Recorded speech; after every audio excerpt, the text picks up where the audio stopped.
innovation. Last year, there was quite a struggle going on in the UK, and it wasn't about Brexit. There was great concern in the arts world that a wonderful picture, J.M.W. Turner's The Dark Rigi, The Lake of Lucerne, which he painted in 1842, might disappear forever from the UK. In fact, the Arts Minister, Rebecca Powell, thought that the export of the work would be a terrible loss to the whole country and placed a temporary ban on its movement. Now, of course, one of the consequences of this battle is that people began once again to pay attention to the picture and its content. Valued at £10 million, the masterpiece was completed at the pinnacle of Turner's career, and it forms part of a series of paintings of the mountain at different times of day. You can see why there's a fuss. It's beautifully rendered, captures the wonder of an alpine sunrise, draws you into a world you feel you'd love to explore further. Which is precisely what it did when it was first exhibited in London. People were drawn to ask where was it painted, and motivated sufficiently to visit and see for themselves. Pretty soon copies of the painting were appearing in newspapers and magazines, fanning the flames of interest and prompting a wave of travel towards Lucerne, which was at that time a small lakeside town in Switzerland. It inspired, amongst others, a certain Thomas Cook, who was looking for a new offering for his growing travel business. Originally a printer and a Baptist lay preacher, he'd built his business organising day trips. His first didn't run too far, the relatively short hop from his hometown of Leicester to nearby Loughborough, but by 1841 it had given birth to his travel business. 4 years later, and he'd clearly tapped into a rich potential market. His trip to the seaside at Liverpool was booked by 1,200 people, and he had to repeat it 2 weeks later for another 800 happy travellers. Cook began to extend his trips across the Channel, and by 1863 had seen the possibilities of offering people the opportunity to see Mount Rigi for themselves. In doing so, he pioneered what effectively became the package tour, organising not only the travel, by road, rail, boat, even mules, and the accommodation, but also providing guides to help conduct the tour. Mind you, his tour was not for the faint-hearted. In her diaries, an intrepid young woman named Jemima Morell described in detail a world of 4 a.m. alarm calls, 20-mile hikes and other challenges, not least of which was also being able to dress for dinner every evening in the hotels in which she stayed. But she clearly felt it was worth the experience. As she says, "The days spent on foot or by the sides of mules afford the greatest satisfaction. It was then that, away from the life of the city, we were taken into the midst of the great wonders of nature, and seemed to leave the fashion of this world at a distance. It was an entire change. The usual routine of life was gone.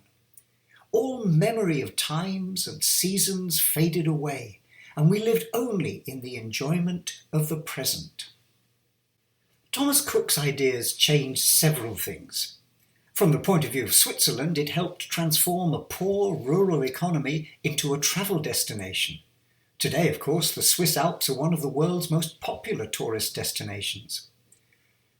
But Cook also created a system-level innovation, much as Henry Ford was to do with the motor car 50 years later.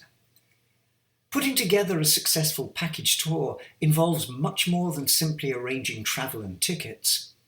Cook pioneered the complex logistics, arranged for the integration of different travel and accommodation options, provided a system of coupons, the forerunners of today's traveller's checks, to help pay for goods and services, developed a network of guides and other support staff, and printed brochures not only as sales tools, but as a way of engaging customers in imagining and dreaming about the journey that they were about to embark upon.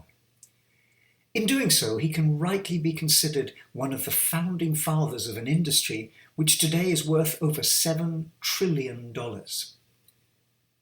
But perhaps his real contribution was to offer an early example of what's called experience innovation. His efforts effectively helped stage an experience which, to judge by Jemima Morell's diaries, was hugely valued.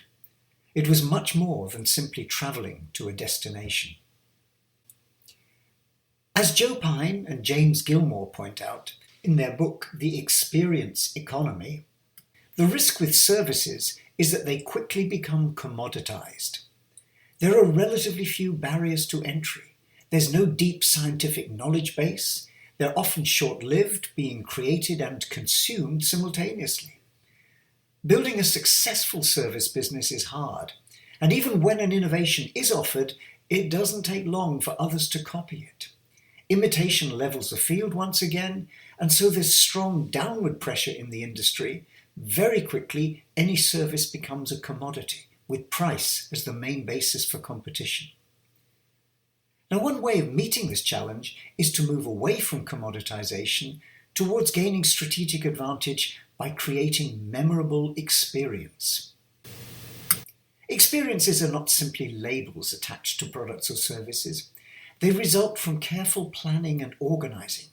They're staged. And just like in a theatrical performance, what goes on when the audience is in the house is just the tip of an iceberg. Weeks of preparation, rehearsals, scenery building, lighting design, hundreds of elements need to be brought together to enable that experience. As Pine and Gilmore put it, leading-edge companies, whether they sell to consumers or businesses, will find that the next competitive battleground lies in staging experiences. Examples of such experience construction can be seen in many places. It underpins the enduring magic of Disney's theme parks, and it runs through the core of performances by Cirque du Soleil, which go far beyond the conventional visit to the circus. Companies like Lego and Adidas realize that their products and brands are intimately connected with experience, particularly the storytelling which they and their customers engage with around those artifacts. And the continuing success of the bank First Direct in maintaining high customer satisfaction levels owes much to the way they've transformed a transaction-based activity like banking into a valued experience. Now, the customer plays a key part in experience innovation. There's a spectrum of engagement from simple passive consumption through to very active participation. And in Jemima Morell's case, she certainly was not a passive passenger being moved from London to the shores of Lake Lucerne. Rather, she was actively involved, and her input helped shape that experience. And that introduces a second dimension to such innovation, the degree of connectedness which the consumer feels to the event they're participating in. Being a part of what's happening rather than sitting passively on the periphery is important. In Jemima's case, being part of a group sharing the experiences was a key part of the experience construction. So experience innovation needs to build on engaging customers, co-creating experiences with them, and building a community around them. It's also hugely about storytelling, something Thomas Cook and his team understood well. Part of their process was to engage the potential customer early on through the use of brochures, first introduced in 1865. These were far more than simple travel itineraries. They captured the promise of exotic lands, of different sights, sounds, smells, building a dream in the minds of customers long before they left the comfort of their armchair to set out on their journey. But there's a challenge in all of this.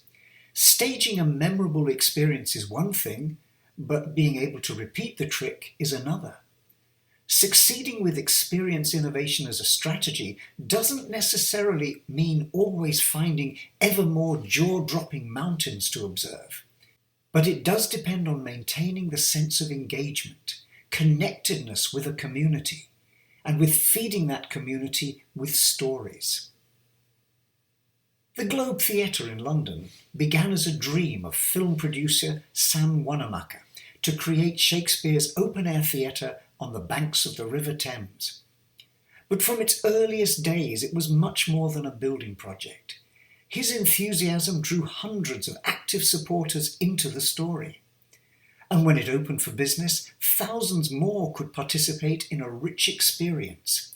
They were transported back to 17th century London in a noisy open-air theatre where the bulk of the audience, the groundlings, would jostle and move about inches from the stage on which the actors were performing. But the Globe has moved on. It's had to. Its core repertoire is limited. Shakespeare only wrote around 40 plays, and not all of them are great.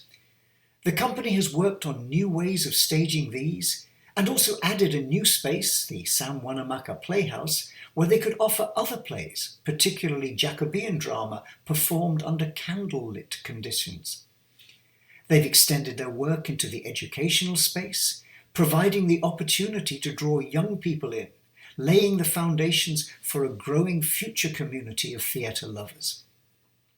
Through different media, their performances and educational activities reach around the world. And they've founded a vibrant membership community who not only attend performances, share in the educational work, but also volunteer for the huge range of tasks the theatre involves. The success of the Globe over the past 20 years is not luck, or based on a single memorable performance. It comes from community building, storytelling, and experience innovation. Back to Thomas Cook, and a sad tailpiece to his story. The business which he founded grew to become one of the world's biggest leisure travel groups, with sales of £7.8 billion and 90 million annual customers, 22,000 employees.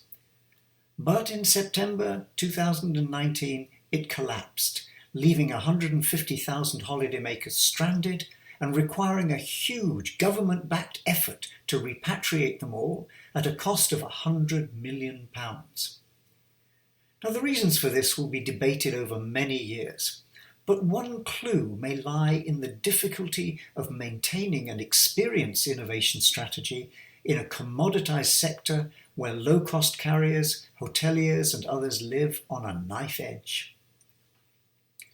Amongst the casualties were the 555 high street travel shops and their staff. But fortunately, these have been taken over by a family-based company from the north of England, Hayes Travel. Their business model seems to reflect some of the themes we've been looking at, seeing the process of selling travel as one of storytelling, co-creation, and community building around customized experiences.